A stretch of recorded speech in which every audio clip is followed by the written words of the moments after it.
you heard the leaders, and particularly Savio, talk about what was going on, it seemed so unreasonable that the administration would not let, a small political kind of act go on.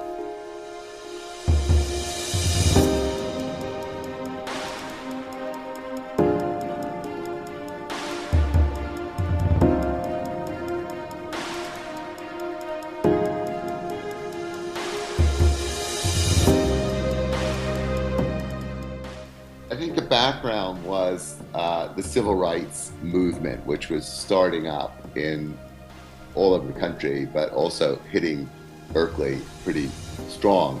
Students wanted to organize demonstrations, and so in order to do that, they put tables, they set up tables, and they would distribute literature, and it was right by Sather Gate.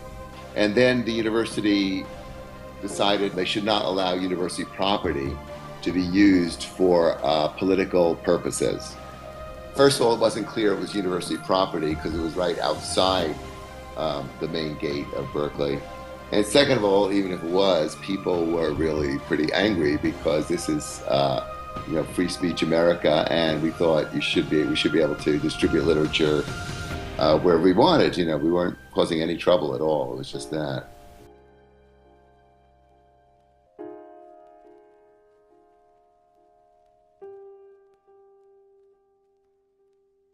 A huge number of people gathered and sort of said that this is no good, that this is a denial of free speech, and we're not going to let that happen. We're going to, put up the tables anyway and stuff like that. Then, soon after that, they tried to arrest some of the people. The police car came on campus, but this guy, Jack Weinberg, the police arrested him because he was distributing leaflets in the middle of Sproul Plaza. And they arrested him. When they arrested him, everybody gathered around the police car, and they couldn't move the police car. So he stayed in Sproul Plaza for about, I guess, probably a couple of days in the police car.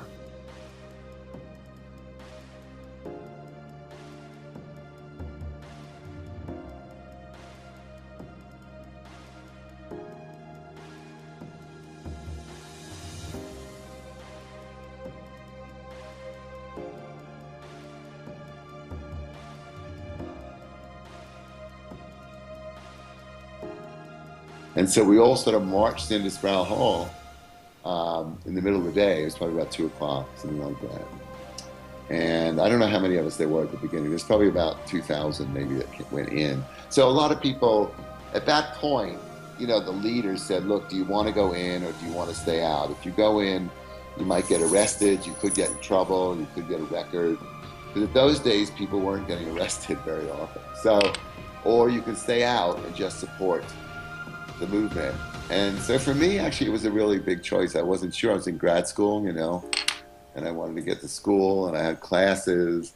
Yeah, so it was a big choice, and I can remember that actually for me, thinking, what do I want to do? Because I wasn't sure I wanted to have a prison record. You're starting your career, and you don't know if it's a very good idea to go to jail. And we didn't know we'd have to go to jail, but we thought we might, because we were definitely doing civil disobedience. So this was definitely not legal to take over the administration building, the Sproul Hall. So finally, I just decided to do it. Kind of my emotions got me, and I said, this is really important. We got to do it, and it's time for us to do something. And so I kind of walked in with everybody, and so we went in, and inside was really great. So these guys that were running this movement, who were just students, and the main one was Mario Savio, but there were several others that were helping him, were terrific. I mean, they were the best political leaders I've ever seen. They were so thought out about everything they did, and like I said, every move, was justified, etc. It was very important.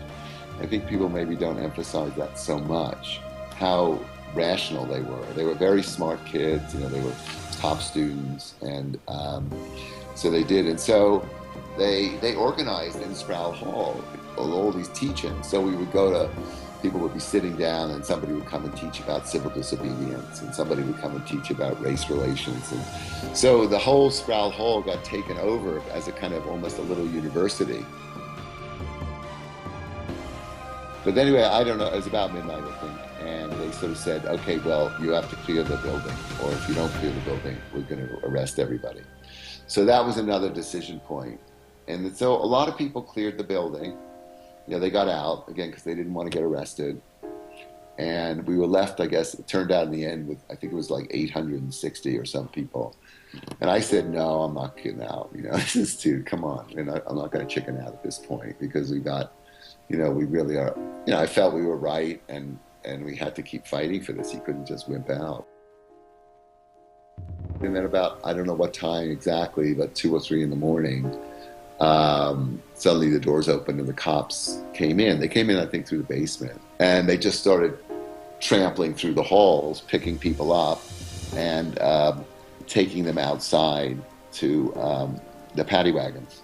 In the end, we were sort of shocked when the police came in, because they did come in. They were really rough when they came in. They were, you know, banging heads, and they beat people and stuff like that. They weren't real nice.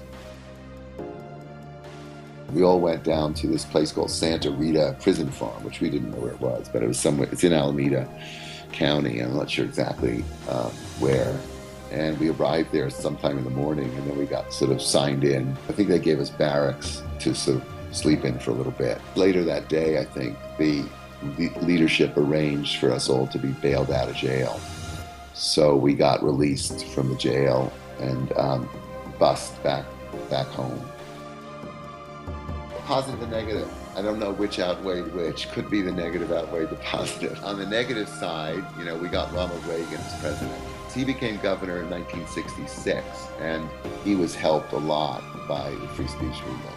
He definitely used the FSM as a way to say California and Berkeley are just filled with a lot of crazies. He took a lot of money away from the university, because he said, look, all these guys do is, you know, go and demonstrate. And so I'd say bad in that sense, but good, I think, in the sense that it sort of was the beginning of the whole radicalization of, you know, American students. I mean, it was the first student demonstration in the country. After that, the rest of the country sort of caught fire, and it loosened up politics in the country. It gave people a real focus of saying, hey, you can have left-wing politics in America.